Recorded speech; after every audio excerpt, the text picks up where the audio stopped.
Alright guys, mga kapulido, meron tayong mga dayo dito. Ayan, all the way from Manila. Ayan o.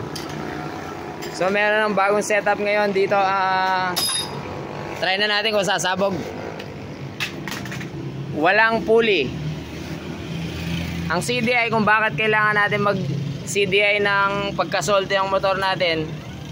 Ayan, salty Papakita ko sa inyo kung bakit tayo dapat mag CDI. Kapag naka-salty tayo na motor, stock yung CDI. Pagka mataas yung karga, 59 big valve. No sir? 59 big valve. So start na natin yan mga kapulido. Videographer ka daw eh. Restart ko lang. Start. Cold start, first start.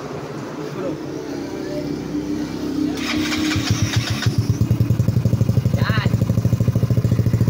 Yan para yung mga parts natin. Spec D5. Power yan. Navy Carb. TSMP Black. TSMP Edge. Genix Cam 7.5. Ayun yan no. Pitch bike. Siyempre may air cleaner 135 main jet. Specs reveal lang tayo. 59mm. Stock CDI. Yan stock ignition coil. Sun pulley lang. Stock torque drive 7.5 cam. Ngausi yata yung pipe. Leo. Ngausi. So, pasabugin na natin yan bago nila iuwi. Pag sumabog, hindi sila makakauwi. Stock CDI, ito yung mangyayari kapag naka-stock CDI. Di ba naglilimit siya? Kaya po tayo nagbabalit ng CDI sa salty. Dahil dyan, ala ng gas. Wait lang, kargaan muna natin. Bayuya mo, Muret. Brand new lang yung pipe. Kaya umusok yung elbow. Medyo may singaw yung pipe niya. Kaya, ay wala nang gas. Walang gas.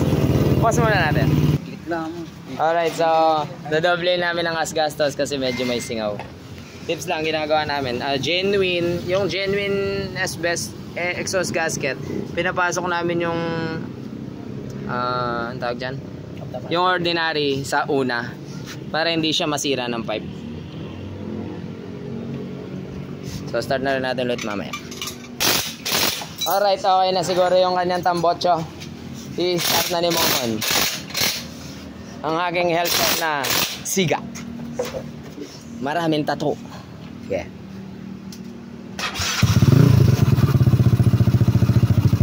CDI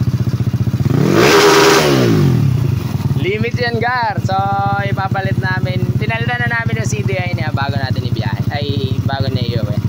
Ang CDI, meron naman akong CDI na mura lang dito na may limit 600 lang.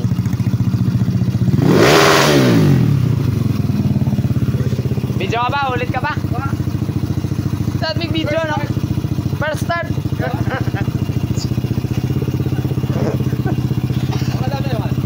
Alright.